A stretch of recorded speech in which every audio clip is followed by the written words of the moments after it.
Interview में अक्सर ये पूछा जाता है कि आपकी कमजोरियां क्या-क्या है। चलिए आज हम इसके बारे में ही बात करते हैं।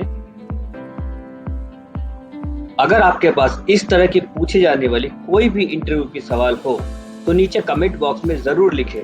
हम आपके प्रश्नों के उत्तर बहुत जल्दी इसी लिंक पे यहीं पे आपसे शेयर करेंगे। अगर आपको वीडियो पसंद आता है तो लाइक, शेयर और सब्सक्राइब जरूर करें। अगर इंटरव्यू के दौरान आपसे ये प्रश्न पूछा जाता है तो इसका मतलब ये है कि इंटरव्यूअर आपको चयन करना चाहता है और सिर्फ ये देख रहा है कि आप में कोई ऐसी कमी तो नहीं जिसके कारण आपका चयन नहीं होना चाहिए। अगर इस वक्त आप उत्तर गलत देते हैं या उत्तर देने में नाकाम हो जाते हैं तो आपका चयन नहीं भी हो सकता है। इसलिए ये प्रश्न बहुत ही महत्वपूर्ण होता है। आपसे एक ही सवाल कई तरह से पूछा जा सकता है, जैसे आप में कौन से नकारात्मक गुण है, आप में कौन सी चीज है जो आप सुधारना चाहते हैं, आपकी सबसे कमजोर कौशलता क्या है, नौकरी का कौन सा हिस्सा आपके लिए सबसे ज्यादा चुनौतीपूर्ण होता है, आप किस प्रकार के कार्य में सबसे अधिक संघर्ष करते हैं, आपके सहकर्मी आपकी सबसे बड़ी कमजोरी क्या कहते हैं। ऐसा कभी मत बोलिए कि आप में कोई कमजोरी नहीं है। इसका मतलब ये होता है कि आप कुछ छुपा रहे हैं। यह बिल्कुल भी स्वीकार्य नहीं होता है, क्योंकि इस दुनिया में कोई भी आदर्श व्यक्ति मौजूद नहीं है। यहाँ तक कि साक्षात्कारकर्ता में भी कुछ कमजोरियां होती है। इसलिए ये हमेशा सलाह दी जाती है कि आपको कम से कम अपनी एक वास्तविक और सच्ची कमजोरी के बारे में जरूर बताना चाहिए। यहाँ साक्षात्कारकर्ता को आपकी सारी कमजोरियां बताने की गलती ना करें। यह आपकी ईमानदारी दिखाने या साक्षात्कारकर्ता को आपकी सभी कमजोरियों को गिनाने का स्थान नहीं है। यदि आप ऐसा करते हैं तो आप यह एक बहुत बड़ी भूल करेंगे। यदि आप अपनी कमजोरियों को जानते हैं तो यह अच्छी बात है और कृपया इसमें सुधार करने की प्रयास करें, लेकिन इसे साक्षात्कारकर्ता को न बताएं। अतः आपको केवल कुछ कमजोरियों को बताना है जिसमें सुधार करने की संभावना हो। यह हमेशा बेहतर होता है कि कमजोरी आपके व्यक्तित्व की कोई विशेषता ना हो, लेकिन यह एक ऐसी कौशलता हो जिसमें आप सुधार कर रहे हो।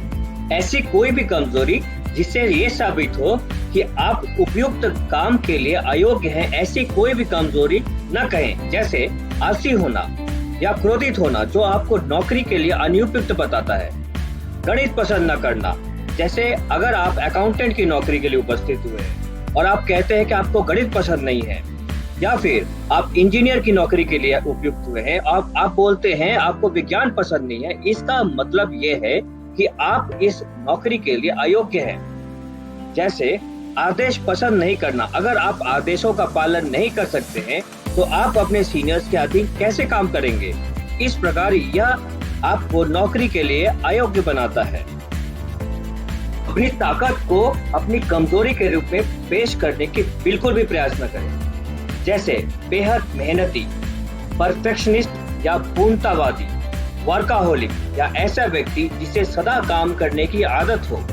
यह सीधे तौर पर दर्शाता है कि आप इंटरव्यूअर को प्रभावित करने की कोशिश कर रहे हैं। ऐसा करने की बिल्कुल भी प्रयास न करें। पर्सनैलिटी बेस्ड या फिर व्यक्तित्व आधारित कमजोरियों को कभी भी प्रस्तुत करने की कोशिश न करें, क्योंकि पर्सनैलिटी या व्यक्तित्व आम तौर पर ठीक नहीं होता है या पूर्ण प्राप्त करने योग्य नहीं होता है। जैसे गुस्सा होना, अधीर, बेहद भावुक होना, अच्छा श्रोता न होना, ये सभी रिकवरेबल नहीं होते हैं। साक्षात्कारकर्ता द्वारा उम्मीदवारों से यह प्रश्न पूछा क्यों जाता है? आगे बढ़ने से पहले यह जानना बहुत जरूरी है कि इंटरव्यू में इंटरव्यूअर द्वारा यह सवाल क्यों पूछा जाता है और इसका क्या महत्व है। चलिए जानते हैं। पहला, यह जानने के लिए कि आप कितने आशावादी हैं। एक नकारात्मक प्रश्न में आप कैसे प्रतिक्रिया करते हैं और आप कैसे उत्तर देते हैं, यह आपकी सकारात्मक सोच और आशावादी दिमाग को प्रदर्शित करता है।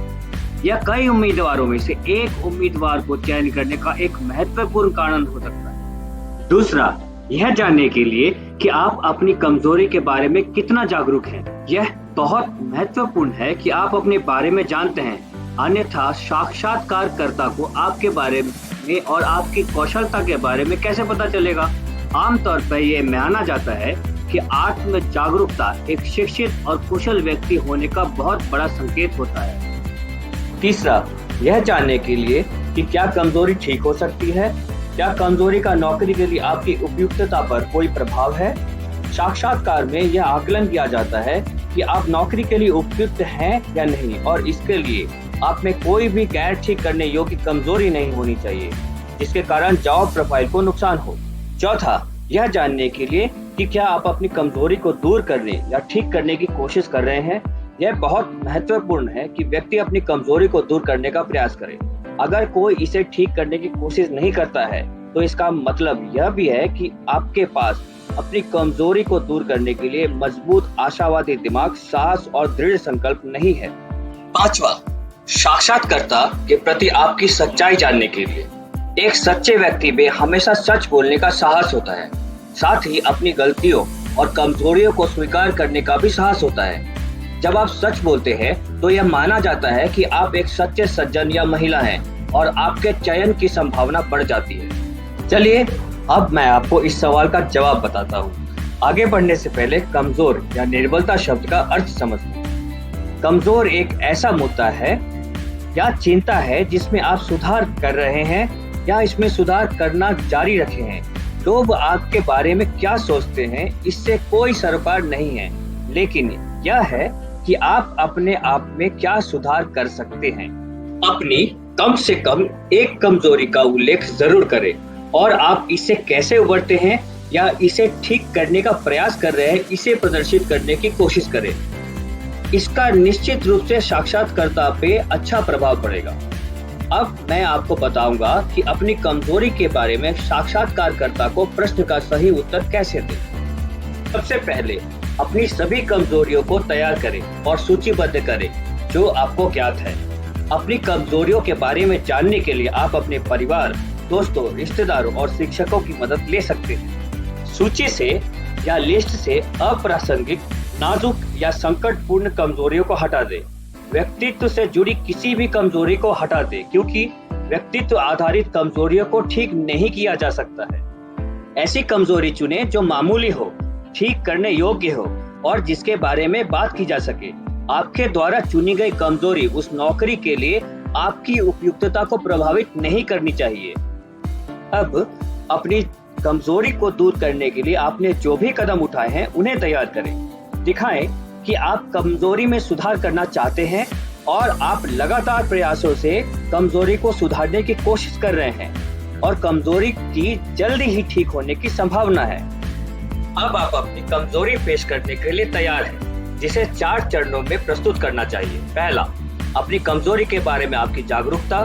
दूसरा, अपनी कमजोरी को स्वीकार करना। तीसरा, आपके द्वारा की गई सुधारात्मक कार्रवाई। चौथा, अब तक के परिणाम।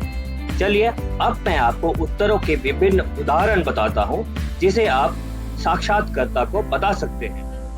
आप यह कह सकते हैं कि आपके पास एक उत्कृष्ट रचनात्मक दिमाग है, लेकिन आपके पास पेशेवर सॉफ्टवेयर का उपयोग करके डिजाइन करने की कौशलता नहीं है, जैसे फोटोशॉप, कोरल ड्रॉ, इंकस्केप इत्यादि। साक्षात्कारकर्ता को यह भी बताएं कि आपने कुछ सॉफ्टवेयर कोर्स शुरू किए हैं और कुछ किताबें पढ़ रहे हैं और जल्द ही आप इसे करने में सक्षम होंगे। आप यह कह सकते हैं कि मुझे अपने विचारों और रचनात्मकता को साझा करने में शर्म आती है, लेकिन मैं इस पर काम कर रहा हूँ और मैं अपने वरिष्ठों से अनुरोध करके पहल करता हूँ। मैंने पब्लिक स्पीकिंग कोर्स का विकल्प चुना है और सभी के साथ विचार साझा करना शुरू कर दिया है। आप ये भी कह सकते हैं कि किसी भी प्रेजेंटेशन की शुरुआत में मुझे झिझक महसूस होती है, लेकिन कुछ समय बाद मुझे आत्मविश्वास आ जाता है और फिर मैं इसे अच्छी तरह से कर लेता हूँ। मैंने पब्लिक स्पीकिंग कोर्स पूरा कर लिया है और मैं आत्मविश्वास बढ़ाने के लिए मेडिटेशन भी करता हूँ। जैसे मैं पेशेवर प्रस्तुतिकरण नहीं कर सकता, बल्कि मैं एक अच्छा सार्वजनिक वक्ता हूँ, लेकिन मैं अब फ्लैश मेकर और एनिमेशन सीख रहा हूँ। मैं कुछ किताबें भी पढ़ रहा हूँ और सीनियर से सीख रहा हूँ। आप ऐसा भी बोल सकते हैं कि मुझे अंग्रेजी बोलने या किसी अन्य भाषा पर मेरी अच्छी पकड़ नहीं है, लेकिन हिंदी, फ्रेंच, चीनी या ऐसी किसी भी भाषा में मेरी अच्छी पकड़ है। मैं फ्रेंच अंग्रेजी भाषा सीख रहा हूँ और फ्रेंच या अंग्रेजी बोलने का अभ्यास भी कर रहा हूँ। आप ऐसा बोल सकते हैं कि ज्यादा पढ़ने की वजह से आपकी आंखों में तनाव महसूस होता है। आपकी दृष्टि 6/6 के बजाय 6/9 है, इसलिए मैंने आर्मी और नेवी को चुना है। वायुसेना के लिए आंखों की रोशनी की जरूरत 6/6 होती है। मैं अपनी आंखों की रोशनी बढ़ाने के लिए नियमित रूप से आंखों के व्यायाम और योग कर रहा हूँ। आप ऐसा भी बोल सकते हैं कि मेरा लगातार उत्कृष्ट अकादमिक रिकॉर्ड नहीं है, क्योंकि मैंने नृत्य, पेंटिंग, कराटे, खेल और अन्य गतिविधियों को सीखकर अपने सर्वांगीण विकास पर ध्यान केंद्रित किया है। हाल ही में मैंने विभिन्न प्रोफेशनल एवं वोकेशनल कोर्सेज में भी भाग लिया है। अन्यथा आप ऐसा बोल सकते हैं कि प्रारंभिक शिक्षा के दौरान आपकी अकादमिक रिकॉर्ड अच्छी नहीं थी, लेकिन बाद में आपने सुधार किया है। आपने विभिन्न प्रोफेशनल और वोकेशनल कोर्सेज में भी भाग लिया है। अन्यथा आप ये कहें, मैं दौड़ने में अच्छा नहीं हूँ और मेरे पास अच्छी शारीरिक सहन शक्ति और स्टैमिना नहीं है, लेकिन मैं मानसिक सहन शक्ति और स्टैमिना में अच्छा हूँ। मैं निश्चित रूप से शारीरिक सहन शक्ति में सुधार करूंगा। मैं रोजाना खेल स्टेडियम में दौड़ने के लिए नियमित रूप से अभ्यास कर रहा हूँ। अन्यथा आप ऐसा बोले कि मेरी लिखावट खराब है, लेकिन मेरे पास एक अच्छा और तेज टाइपिंग कौशल है, जो प्रोग्रामिंग और अन्य कामों में मेरी बहुत मदद करता है। मैं धीरे धीरे अपने हाथ की लिखावट में सुधार कर रहा हूँ और मैं कैलीग्राफी भी सीख रहा हूँ। अगले वीडियो में मैं आपको अन्य प्रश्नों के बारे में समझाऊंगा, जैसे आप में अच्छे गुण क्या क्या है। आप इंटरव्यू से संबंधित किसी भी सवाल को पूछ सकते हैं और हम आपको इसका उत्तर देंगे। अगर वीडियो पसंद आए तो चैनल को लाइक, शेयर और सब्सक्राइब जरूर करें और बेल आइकन को दबाएं। धन्यवाद।